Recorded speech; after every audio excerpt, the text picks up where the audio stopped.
pidiendo tu dirección en esta hora para aprender más de tu palabra, pidiendo, Señor, tu guía, que tu Espíritu Santo, Señor, nos dirija a poder entender lo que tú tienes para nosotros en esta mañana.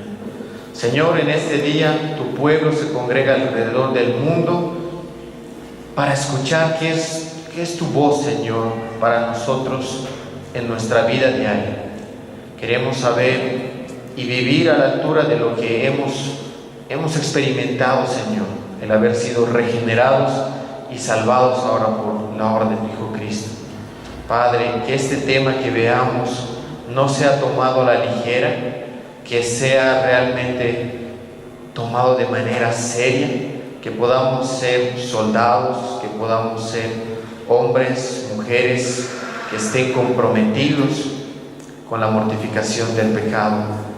Señor, ayúdanos en medio de todas las cosas que puedan pasar por nuestra mente a centrarnos en lo que queremos aprender el día de hoy, y ayúdanos, Señor, a vivirlo, ayúdanos a aplicar esto. Todo esto, Señor, lo pedimos en el bendito nombre de tu Hijo amado Jesucristo, nuestro Señor y Salvador. Amén. Amén. El título en esta mañana para nuestro sermón es La batalla por el corazón. La batalla por el corazón. El tema que iniciamos la semana pasada, hermanos, acerca de la mortificación del pecado, se puede comparar de manera correcta a una batalla.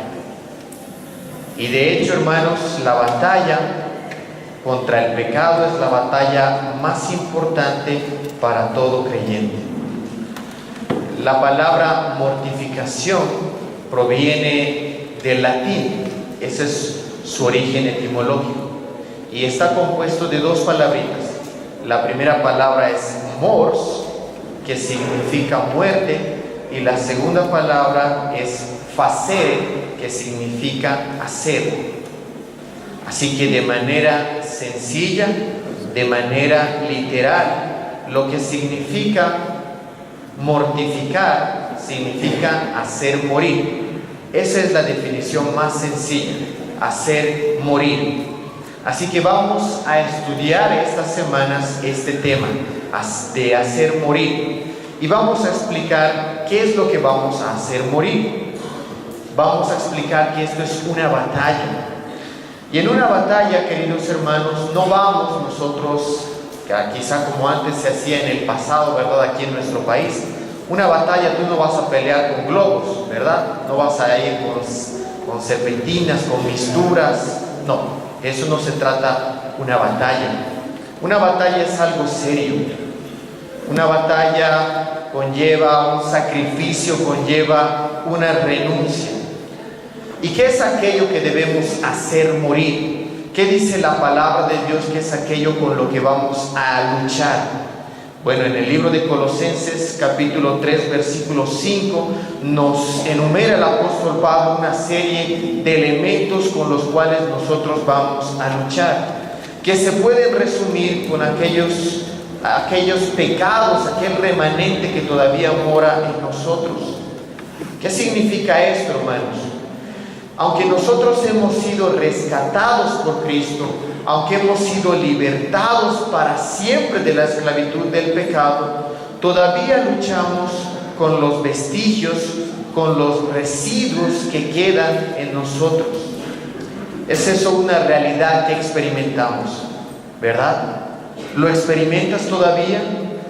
¿Ves que existe esa lucha en tu corazón? ¿O hay alguien en esta mañana que está aquí que desde que conoció al Señor pueda decir que ya no tiene esa lucha en su vida?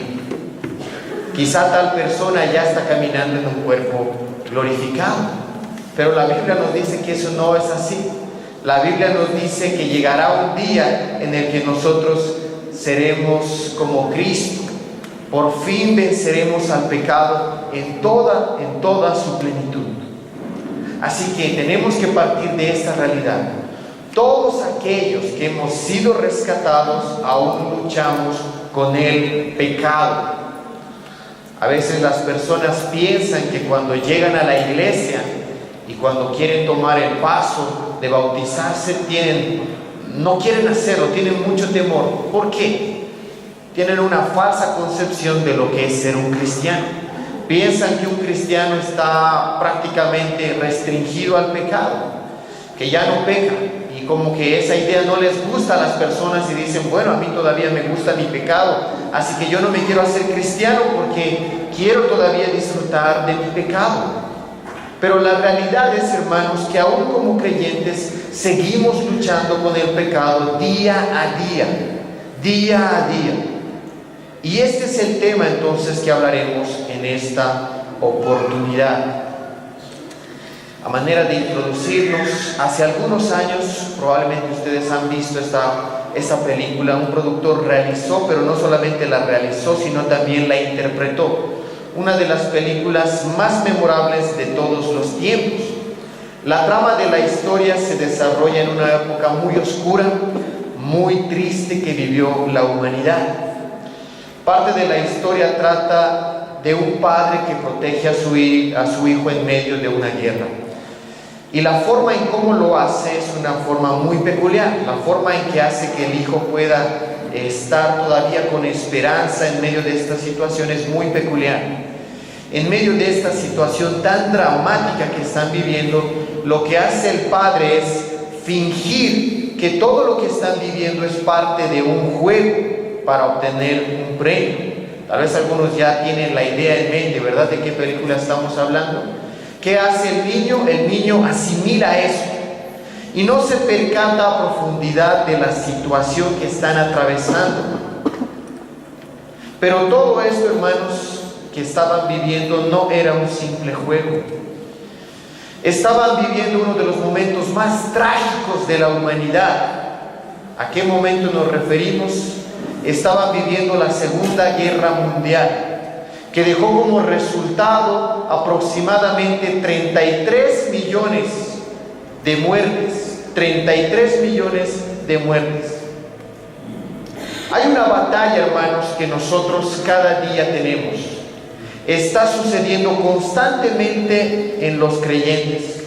Sin embargo, a diferencia de la historia que nosotros conocemos, en la cual el niño desconocía realmente la naturaleza de lo que estaba sucediendo, es necesario, es un imperativo que el creyente esté plenamente consciente de esta batalla, de saber que está en medio de una guerra, de saber que está en medio de una lucha que vivimos diariamente. Si nosotros desconocemos esto, queridos hermanos, le estamos dando una ventaja a nuestros enemigos sobre nosotros. No estamos en un juego, estamos en medio de una guerra. Y eso es lo que vamos a ver entonces en esta oportunidad. Y para entender mejor el tema que vamos a ver en esta mañana, lo vamos a dividir en 3 secciones. Hemos dicho que el título general para el tema del día de hoy es la batalla por el corazón. Y lo vamos a dividir en 3 secciones. La primera sección, el campo de batalla.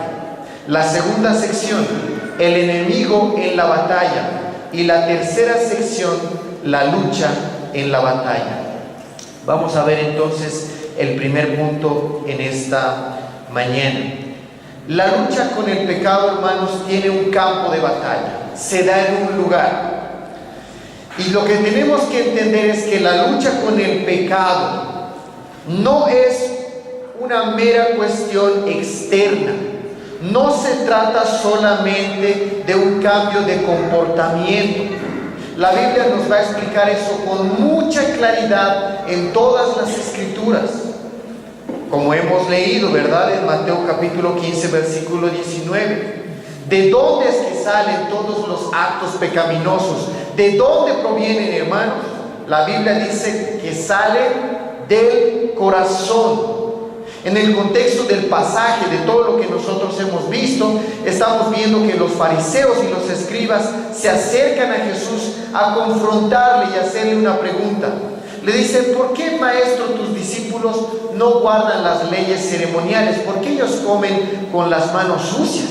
Eso es algo terrible. eso es un acto pecaminoso. Era así como ellos lo entendían. ¿Y qué hace Jesús? Jesús, al responderles, les muestra que en realidad el pecado va mucho más allá de un acto externo, va al centro del problema que se encuentra en el centro del hombre, que es su corazón. Les dice, ese no es el problema, eso no contamina al hombre. Lo que realmente contamina es todo aquello que procede de dentro de su corazón. Así que nuestro Señor reconoce que todo acto pecaminoso tiene una raíz, y que esta raíz procede del corazón. Ahora, es bueno que en este momento nos detengamos aquí un momento y expliquemos un poquito más acerca de qué se refiere la Biblia cuando habla acerca de qué es el corazón. Cuando la Biblia, hermanos, habla del corazón, no es como nosotros lo interpretamos el día de hoy, ¿verdad? Que tiene que ver con algo emocional simplemente. Cuando la Biblia hace referencia al corazón, se refiere a este como el centro del hombre. Se refiere como la fuente de donde proceden todas las cosas. Es la mente donde se origina todo. Ustedes conocen Proverbios capítulo 4, versículo 23. ¿Qué dice? Que guardemos nuestro corazón sobre todas las cosas, porque de ahí fluye todo, hermanos, de ahí viene la vida. Proverbios 4:23 reconoce esa realidad y por eso nos da una fuerte advertencia de guardar nuestro corazón sobre todas las cosas. Así que el corazón en las Escrituras, hermanos, no se refiere a una parte emocional simplemente como hoy en día se usa, sino que se refiere al centro del ser humano, a la fuente de donde procede todo. Por eso cuando Jesús dice que amemos a Dios con todo nuestro corazón, Él lo que está diciendo es que lo amemos desde la fuente, desde la raíz, con todo nuestro ser, no de una manera hipócrita. Ahora que hemos explicado eso, vamos a regresar a lo que estábamos hablando. Dijimos que la lucha con el pecado no se limita a algo externo, sino que va mucho más allá. Vamos a poner un pequeño ejemplo para entender esto. Una de las cosas que más nos cuesta en Latinoamérica, de manera general, como latinos, es la lucha con la hora, ¿verdad? De manera general, si tenemos una reunión a las 5, ya casi todos sabemos que vamos a empezar a las 5:30 o en algunos casos hasta las 6. Bueno, esa triste realidad muchas veces también nos afecta tristemente en las iglesias. Vemos que es una lucha. Por la gracia del Señor, nuestra iglesia está batallando también en esa área. Pero supongamos que para corregir esa situación nosotros decidimos imponer una regla externa para solucionar ese problema. Y decidimos hacer algo sencillo, algo fácil, que desde la siguiente semana queda instituido que todo aquel miembro de la iglesia que llega tarde o que no llega, peor todavía, va a pagar una multa. Que si no llega en la hora establecida, entonces va a haber una persona encargada, designada para hacer el cobro correspondiente de las multas. Y probablemente el hecho de poner esta regla externa, hermanos, puede cambiar la situación externa. Tal vez aparentemente solucionemos el problema y de aquí en adelante cada semana los creyentes lleguen temprano al día del Señor. Y uno podría decir: mira, qué excelente idea, hemos solucionado el problema externamente. Parece entonces que ya no hay nada más que hacer. Pero ¿te imaginas cómo sería la vida de los creyentes semana tras semana si solamente se basa en una regla externa? Trata de imaginarte cómo sería. Pensemos en una familia. El papá se levanta y ahí empieza a ver que ya se acerca la hora y empieza a hablarle a su esposa: amor, mira, ya es tarde, esta ya va a ser la tercera multa del mes, apúrate, vamos con todos los niños. Empiezas a acelerar las cosas. Pero ¿te das cuenta de esto? Podemos llegar acá y estar todos en punto, ponernos una regla externa, pero te das cuenta que eso no soluciona el problema del fondo. ¿Qué es la acusación que les hace Jesús a los fariseos? Ustedes me honran de labios. Hay una obediencia aparentemente externa, pero en realidad en el interior, en la fuente, en la raíz, donde se genera todo, no hay absolutamente ningún deseo sincero. La Biblia condena, hermanos, esta forma de vida. La vida condena el vivir de una manera externa, vivir hipócritamente. La verdadera santificación, mis queridos hermanos, proviene no de atacar simplemente a las ramas, sino va a lo más profundo, a la raíz, es decir, a la fuente. Eso es algo que nosotros tenemos que entender. El campo de batalla de la mortificación con el pecado, de la lucha con el pecado, no se limita a algo externo. Se refiere a una lucha en el interior. Y nuestro Señor nos habla de esto con claridad también en las bienaventuranzas. Quisiera que vayan ahí, en el mismo libro de Mateo, capítulo 5, versículo 8.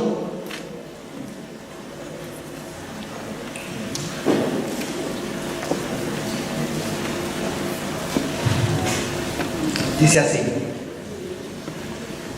bienaventurados los de limpio corazón, porque ellos verán a Dios. Diciendo nuestro Señor, nos está hablando aquí de una recompensa. Aquellos que verán a Dios, aquellos que tienen la promesa de estar con Él y de disfrutar de su compañía por la eternidad, no son aquellos cuyas vidas se han arreglado externamente, con una simple apariencia, con un simple retoque, sino son aquellos que han sido cambiados desde el corazón, cambios desde raíz. Y el versículo nos explica qué clase de corazón es ese. Nos dice, es un corazón limpio. Otras versiones también traducen ahí la palabra limpio como puro, y está bien, ya que la palabra en el original, en el griego, es la palabra kataros, de donde en español nosotros tenemos la palabra catarsis, que tiene que ver con limpieza. Así que está bien que se mencione también un corazón puro. Pero el significado del idioma griego es un poco más profundo. No solamente hace referencia entonces a una limpieza, también se refiere a un corazón no adulterado, a un corazón no mezclado, a un corazón íntegro, a un corazón sin doblez. Un corazón entonces puro, un corazón limpio, es un corazón que no está mezclado, es un corazón sin doblez. ¿Y qué es un corazón con doblez? ¿Qué es un corazón mezclado? Es el resultado, hermanos, de no conocer correctamente dónde es que se debe atacar al pecado. Eso es un corazón doblez. Es simplemente la concepción de atacar algo externo y nada más. Un corazón con doblez es un corazón que puede cantar alabanzas a Dios con la boca, pero tener el corazón lejos de Él. Es venir y escuchar aquí un mensaje del cual no pretendemos llevar nada a la práctica.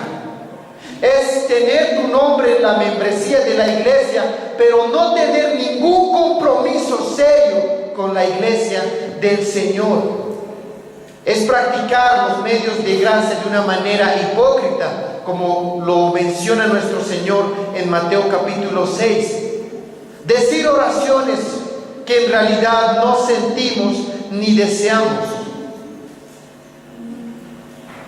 Nuestro Señor nos deja muy claro ahí en Mateo 5:8 que aquellos que que estarán con Él por la eternidad serán aquellos que están peleando la batalla en el campo correcto, es decir, en el interior, en el corazón. Así que en nuestro primer punto quiero dejar eso muy claro. Hermanos, la batalla contra el pecado, la mortificación del pecado, tiene que hacerse en el campo correcto. No estés contento simplemente con cosas externas.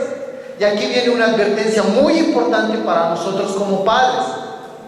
Si nosotros estamos felices con que nuestros hijos cumplan una serie de reglas y porque veamos que hay una respuesta externa, ya estamos contentos, nos hemos equivocado. El mandato es trabajar y atacar al corazón. Es allí, hermanos, donde se pelea la verdadera batalla. Es ahí donde nosotros tenemos que entender que se da la batalla por la mortificación del pecado. Ahora que hemos visto en las Escrituras que nos llaman a pelear en el campo interno, en el del corazón, que es la fuente donde se origina todo, aprenderemos un poco acerca de cuáles son los enemigos que nos atacan. Y eso nos lleva a nuestro segundo punto, el enemigo en la batalla. En toda batalla, hermanos, existe un adversario o más de un adversario. En la batalla por el corazón nosotros tenemos un enemigo que busca la destrucción del hombre. Ustedes ya saben de quién estoy hablando. Este es Satanás. La Biblia lo reconoce como el Dios de este siglo. Eso está en 2 Corintios capítulo 4, versículo 4. O el príncipe de este mundo, Juan capítulo 12, versículo 31. ¿Qué significa esto? Significa que Él tiene dominio sobre algo, Él gobierna sobre algo o algunos. Y las mismas Escrituras nos aclaran sobre quiénes gobiernan. Mira en Efesios 2, capítulo 2. Y ahí vamos a ver sobre quiénes gobiernan. Satanás. Dice Efesios 2:2, en los cuales anduvisteis en otro tiempo siguiendo la corriente de este mundo, conforme al príncipe de la potestad del aire. Y aquí está la parte importante sobre quiénes gobiernan. El espíritu que ahora opera en los hijos de desobediencia. ¿Qué está diciendo el pasaje? De manera sencilla, nos está diciendo que Satanás gobierna sobre los hijos de desobediencia.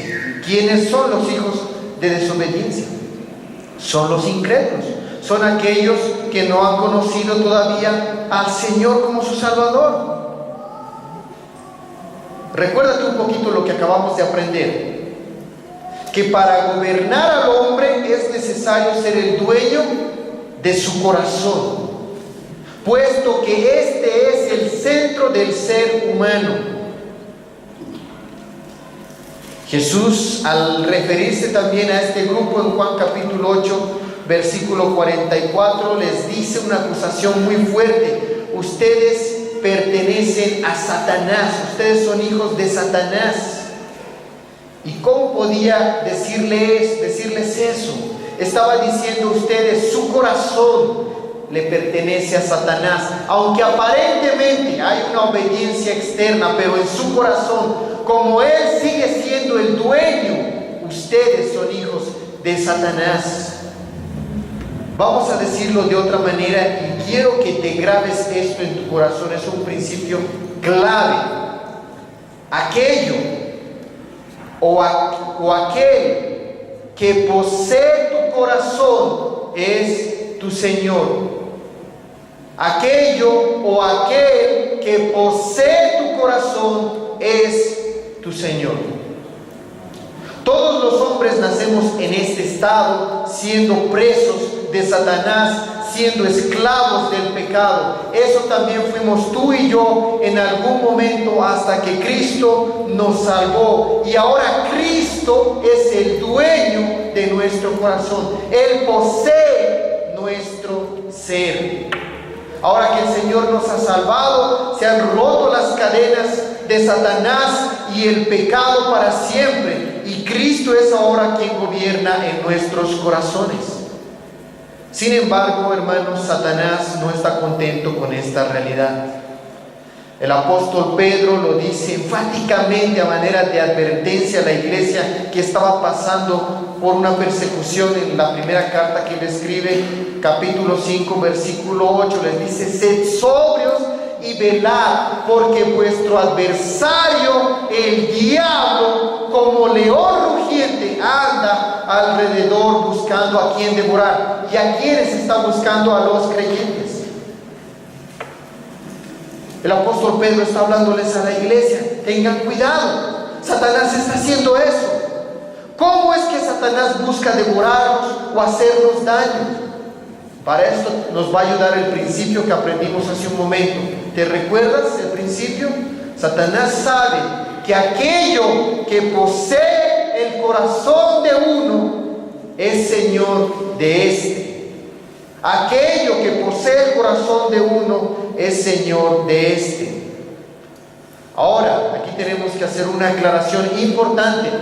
Satanás no puede ya apoderarse del corazón del creyente y ser su señor como antes lo fue, pues la obra de Cristo, hermanos, es mucho mayor y nos guarda hasta el fin, como cantamos en Judas 24 y 25. Sin embargo, hermanos, este principio todavía sigue siendo verdadero, y lo que intenta Satanás es hacer volver de alguna manera a sentarse en el trono donde antes reinaba. ¿Y cómo lo va a hacer? ¿Cómo intenta hacer esto? Y es vital que nosotros conozcamos, porque de esta manera nosotros vamos a reconocer a nuestro enemigo. Satanás, hermanos, aunque él es el enemigo de nuestras almas, él no se te va a presentar a ti de manera externa, ni vas a tener un encuentro con él y vas a ver sus cuernos o la forma en cómo la gente lo retrata el día de hoy. No va a ser así. Satanás es muy astuto. Va a intentar persuadirnos a abrir las puertas para el viejo hombre de una manera muy estratégica. Sabe que la batalla en el corazón es una batalla importante. ¿Y cuál va a ser entonces el medio que él va a usar? ¿Cuáles van a ser sus artimañas sutiles para entrar a minarse en tu corazón?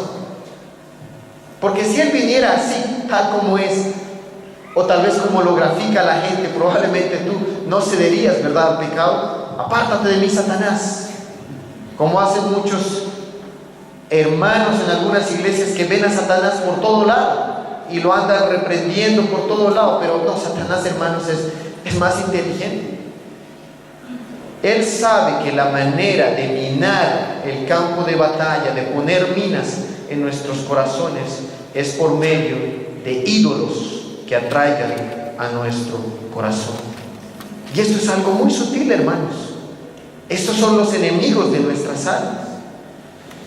El Catecismo de Heidelberg, un tratado que fue escrito hace muchos años ya, donde los cristianos de manera muy pedagógica resumieron grandes doctrinas bíblicas. Una de las preguntas que se hace en el catecismo, la pregunta 95, dice lo siguiente: ¿qué es la idolatría? Y responde el catecismo: es poner en el lugar que solo corresponde al Dios verdadero que se ha revelado por su palabra, o junto a él cualquier otra cosa en la cual se ponga la confianza. Pon atención: es poner en el lugar que solo corresponde al Dios verdadero que se ha revelado por su palabra, o junto a él cualquier otra cosa en la cual se ponga la confianza.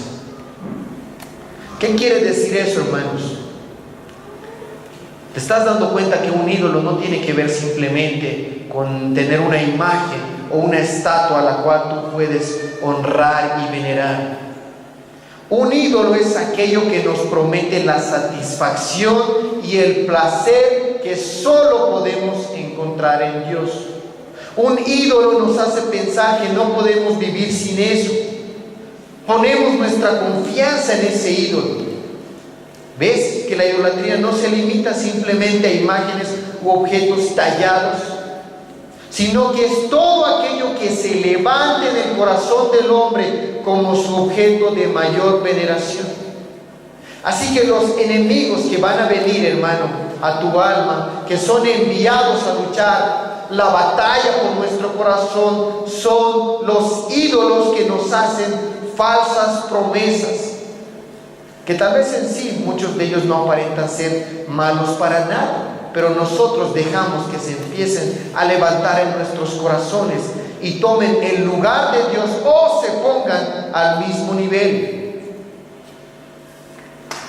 Ahí es donde el creyente debe despertar y empezar a luchar contra estos enemigos del corazón. Cuando ves una actitud externa en tu vida, hermano, la solución no es simplemente atacar al problema externo, es ir, examinar cuál es aquel ídolo que está batallando en mi corazón por el primer lugar en mi vida.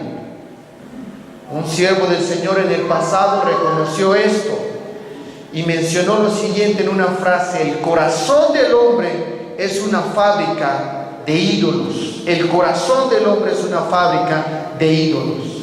Necesitamos ver constantemente entonces en el campo de batalla. Necesitamos ver en nuestros corazones si estamos erigiendo ídolos, si estamos poniendo nuestra confianza en ellos, si estamos hallando más placer en ellos, si hallamos más felicidad en ellos que en Dios.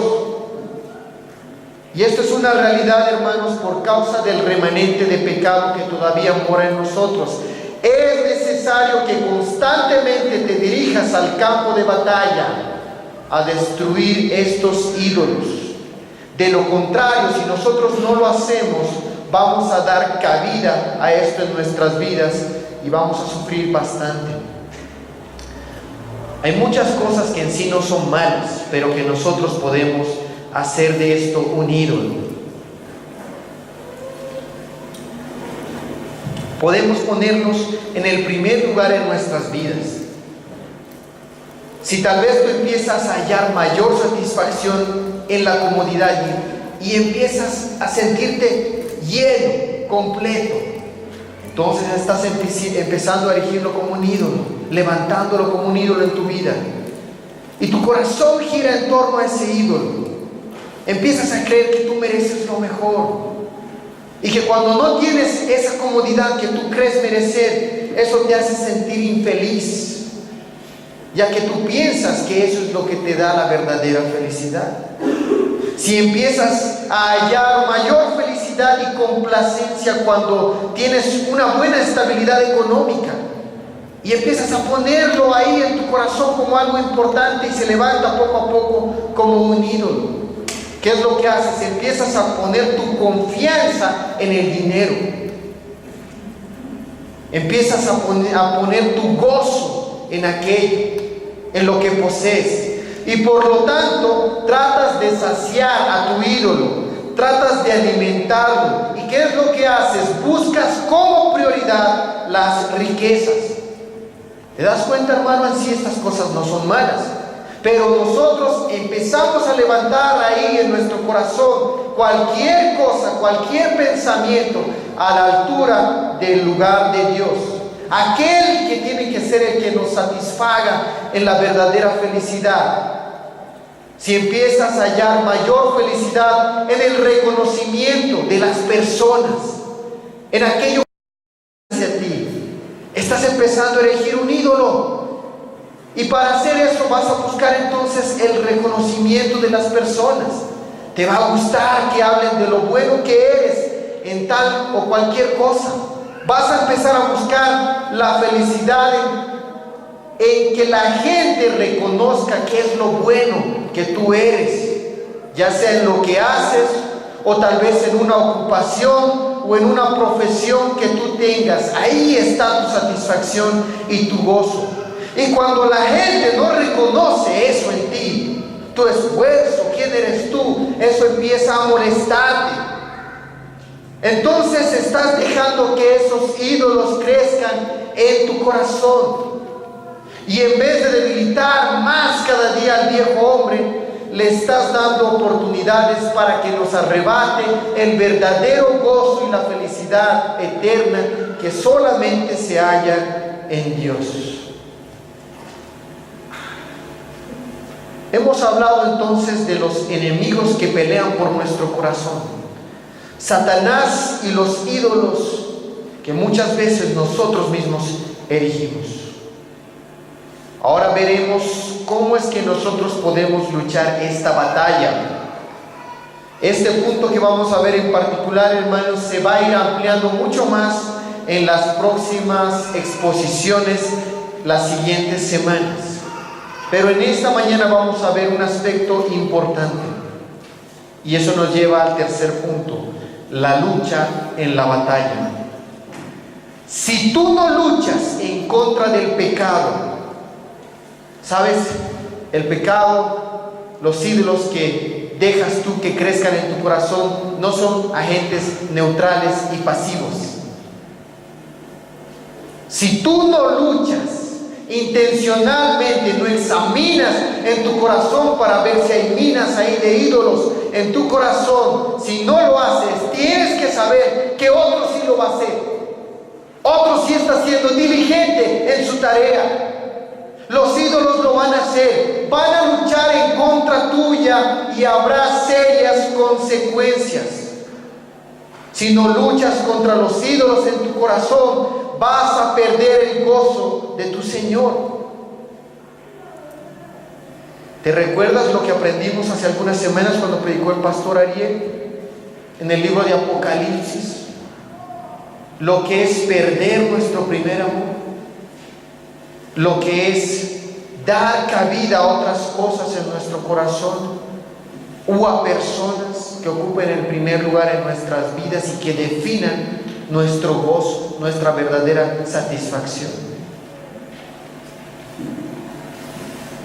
En este último punto, hermanos, tenemos que decir que la primera forma para luchar en la batalla por el corazón es reconocer que todavía hay ídolos en nuestros corazones. Si tú reconoces esa realidad, esto nos llevará a realizar un examen sincero, a hacer un escrutinio sincero en nosotros y de manera constante. No hay día en el cual nosotros debemos dejar este deber. Y lo segundo en la batalla, en esta lucha, es entender la importancia de los afectos. Y aquí te quiero hacer una pregunta. ¿Por qué pecas? ¿Te has puesto a pensar alguna vez por qué pecas? ¿Por qué lo haces?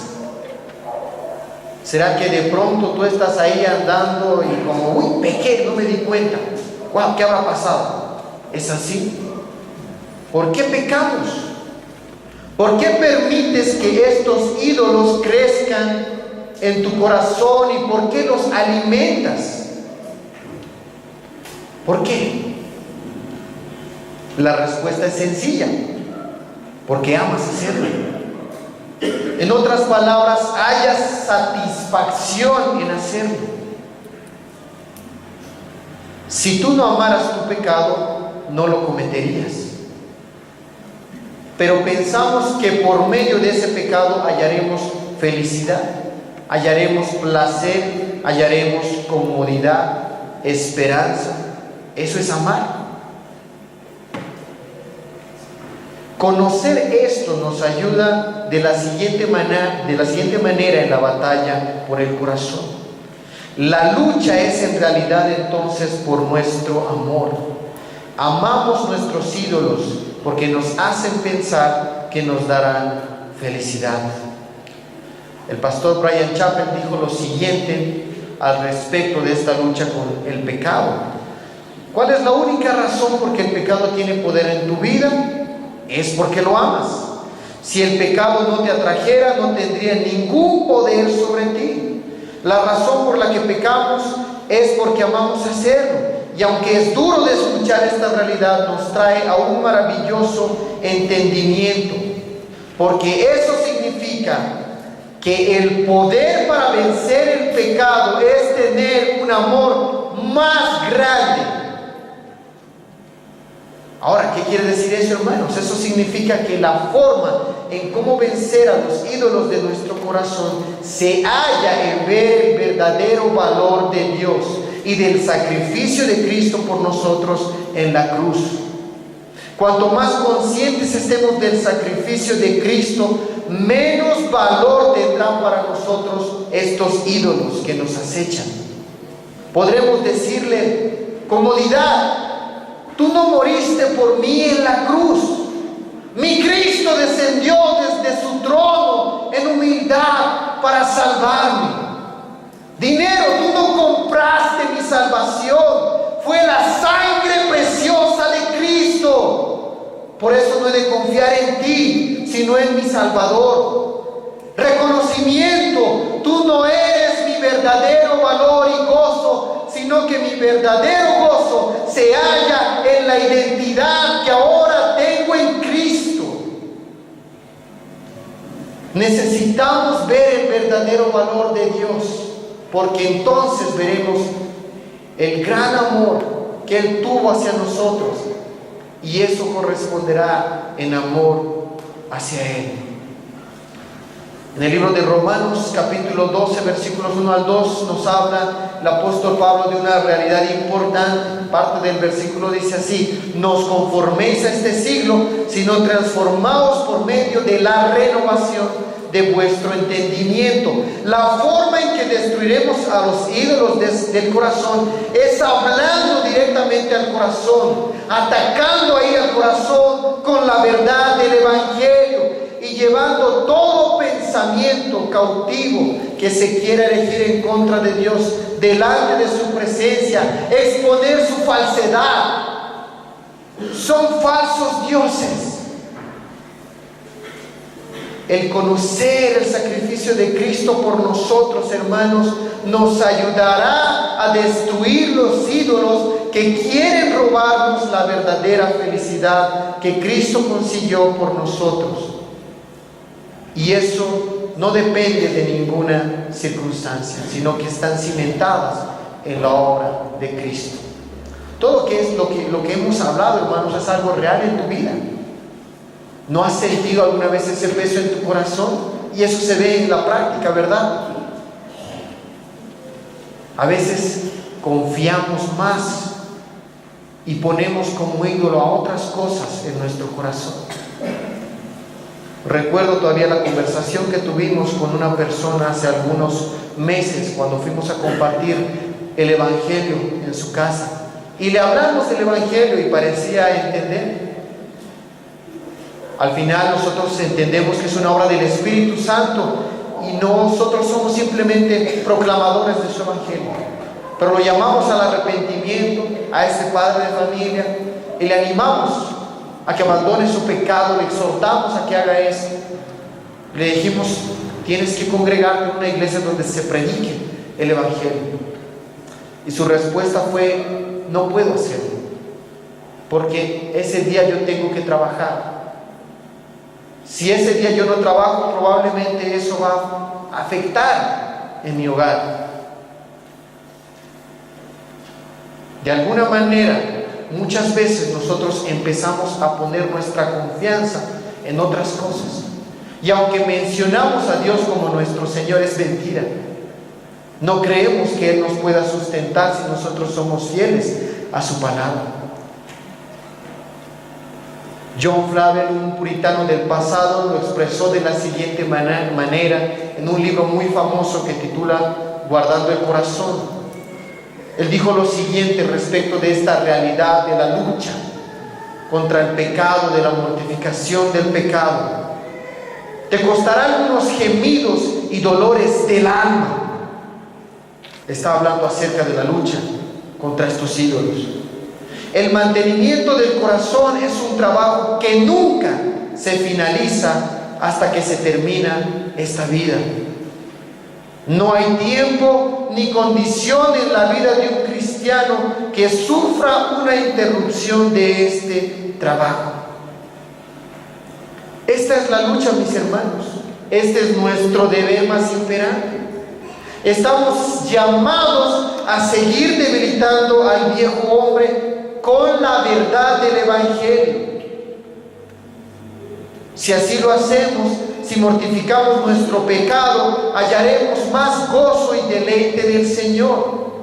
Si no lo hacemos, estaremos buscando la satisfacción que solo Él nos puede dar en ídolos que nosotros adoraremos, a los cuales veneraremos, daremos nuestro tiempo, daremos nuestros recursos, daremos nuestras energías, daremos nuestros pensamientos, daremos nuestro corazón.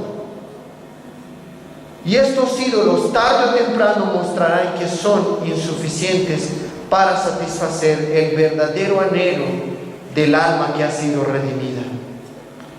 El apóstol Juan nos advierte al finalizar en la primera carta que él escribe, 1 Juan capítulo 5, versículo 21: hijitos, guardaos de los ídolos.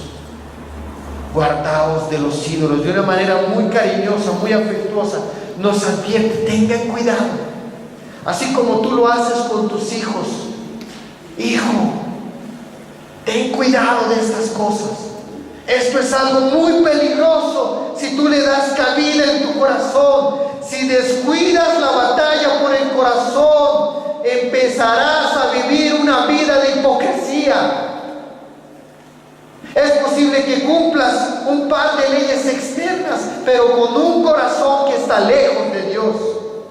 Y eso, mis queridos hermanos, no es mortificar el pecado.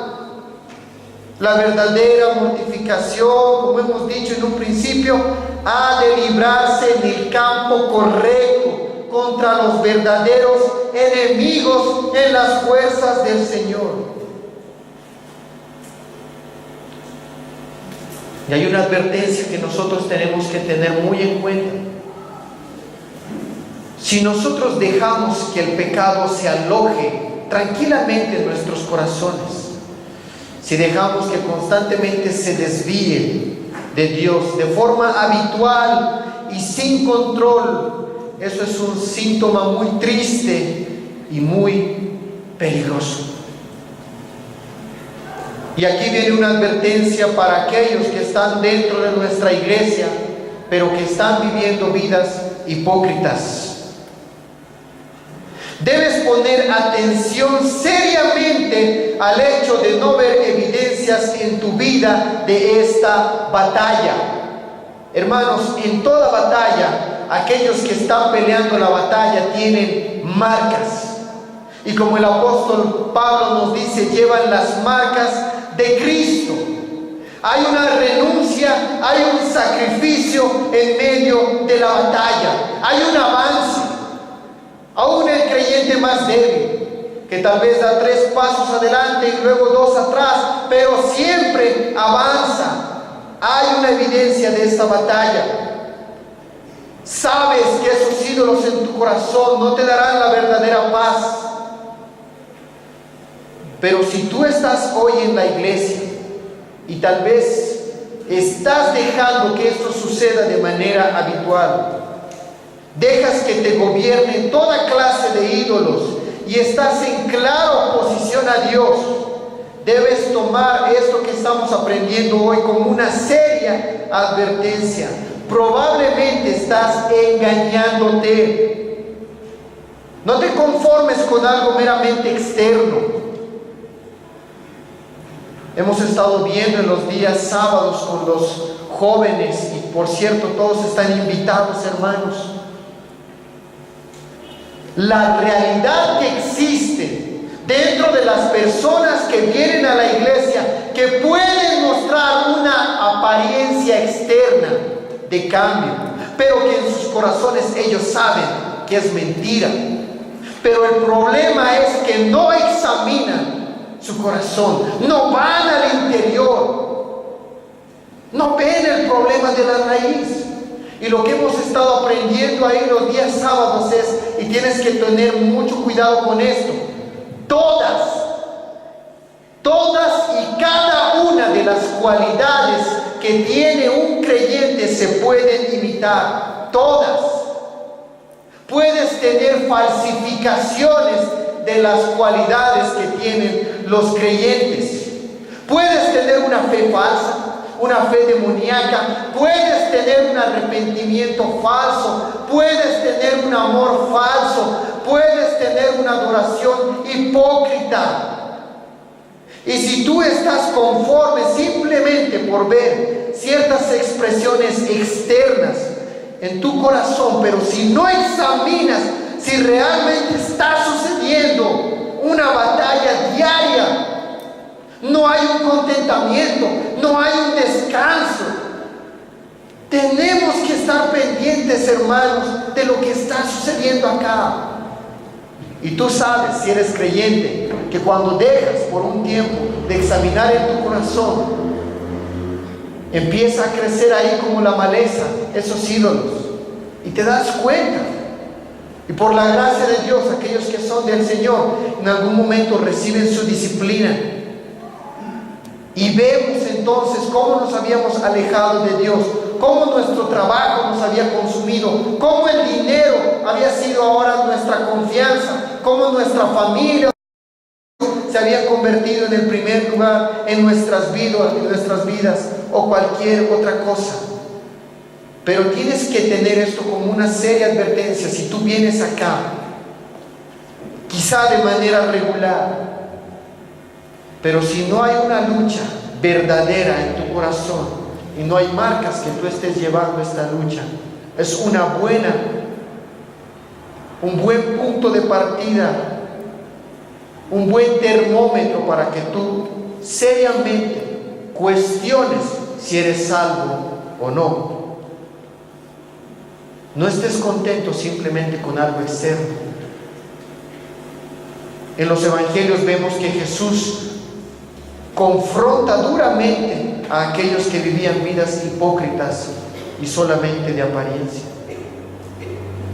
No vayas a ser tú uno de ellos. Pero si tú eres creyente, hermano, y estás aquí en esta mañana, te das cuenta de esta realidad que hay en tu corazón. Y yo te animo a ti, creyente, que estás aquí, pelea la batalla por el corazón. No sabes cuántas recompensas vas a tener cuando tú le das cabida a esos ídolos. Te dan una felicidad pasajera, momentánea. No es la verdadera satisfacción. Pelea la batalla por el corazón. Hazlo en el Espíritu Santo.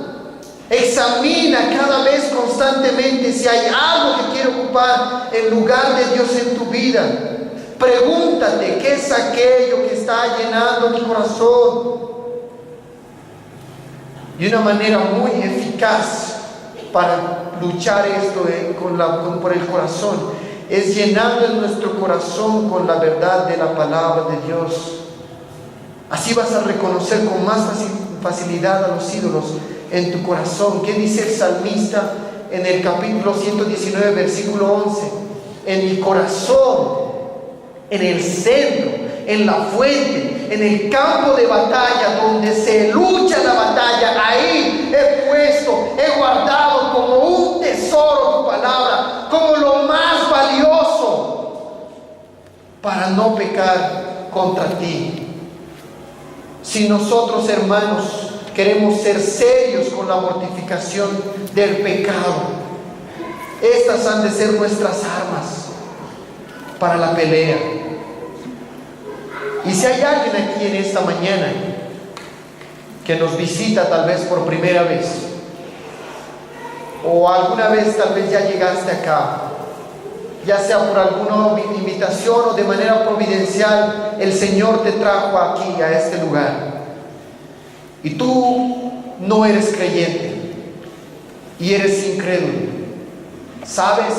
Tu corazón está lleno de ídolos. Este mundo te promete una felicidad. Los ídolos, como la fama, el poder, el placer, te prometen que tú vas a hallar ahí la verdadera felicidad.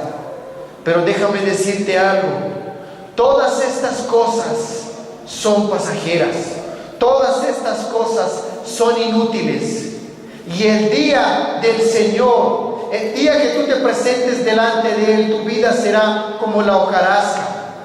Y cuando la hojarasca pasa por el fuego, la hoja seca, no pasará la prueba.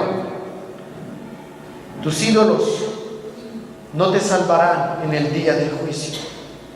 Hoy te invito a que tengas la verdadera vida, el verdadero gozo, la verdadera satisfacción en el Dios verdadero, en el Dios de las Escrituras.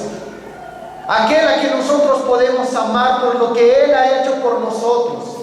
Y si nosotros estamos conscientes de que Él nos amó siendo lo que nosotros éramos, hermanos, esa debe ser la motivación más grande para luchar contra el pecado. ¿Cómo he de yo tratar de ir en pos de aquellos pecados por los cuales mi Cristo padeció, mi Cristo murió por mí en la cruz? Pecamos no porque amamos a Cristo, no porque no amamos a Cristo, perdón, sino porque no lo amamos por sobre todas las cosas. Y Él quiere que nuestro corazón, la fuente de todo, esté lleno de Él. Y el resto, hermanos, de las demás cosas, como dice en su palabra, vendrán por añadidura. Miremos al amor de Cristo, miremos hacia la cruz, su sacrificio, para entonces recordar realmente cuánto es lo que ha hecho por nosotros, y eso de manera natural producirá en nosotros un amor genuino, un amor del corazón. Vamos a orar. Padre eterno, venimos delante de ti en esta mañana, Señor, reconociendo que muchas veces hemos sido negligentes en nuestro deber, Señor, de examinar si hay ídolos en nuestros corazones. Y eso, Señor, nos ha llevado a sufrir las consecuencias de perder el verdadero gozo y la felicidad por algunos momentos en nuestra vida diaria, en la práctica, Señor. Padre, que podamos estar conscientes de la batalla que estamos librando. Cada uno de nosotros que somos creyentes lo estamos librando. Que podamos, Señor, como dijo un siervo tuyo del pasado, aún con gemidos del alma, anhelar, Señor, ser purificados día tras día, porque esto, Señor, nos ayuda cada vez más a tener una comprensión más clara de quién eres tú. Y cuanto más, Señor, peleamos contra el pecado, luchamos contra en la fuente, en nuestro corazón, más, Señor, tú gobiernas nuestras vidas, más, Señor, eres nuestro tesoro, y nosotros, Padre, podemos responder con toda genuinidad, aún en nuestra debilidad, que estamos aquí dispuestos para servirte. No permitas, Señor, que nos engañemos por cuestiones simplemente externas. Queremos pelear la batalla por el corazón de manera correcta. Tú ya lo has ganado para siempre para nosotros en la cruz. Y nos has dado, Señor, las armas de tu palabra para estar conscientes y velar de que no se mire nuestro corazón hacia ídolos que no son genuinos. Y si hay alguien en esta oportunidad que ha venido y que nos visita y no te conoce, Señor, todavía es preso del pecado. Pero hoy oro por su alma, Señor, que tú le puedas despertar a una verdadera libertad y que pueda pelear, Señor, la batalla por vivir, Señor, de manera santa delante de ti. Padre, queremos no simplemente amarte, queremos amarte por sobre todas las cosas. Queremos que siempre seas, Señor, el primer lugar en nuestros corazones.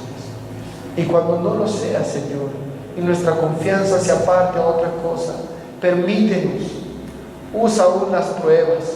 Usa, Señor, cualquier medio que sea necesario para doblarnos de rodilla. Y si es necesario que perdamos nuestro trabajo, que perdamos tal vez las posesiones, para acercarnos más a ti, Señor, que sea para tu gloria, para que se demuestre que nuestra confianza, Señor, solamente está en ti. En Cristo Jesús oramos, Señor, y te agradecemos por este tiempo que hemos tenido. Amén.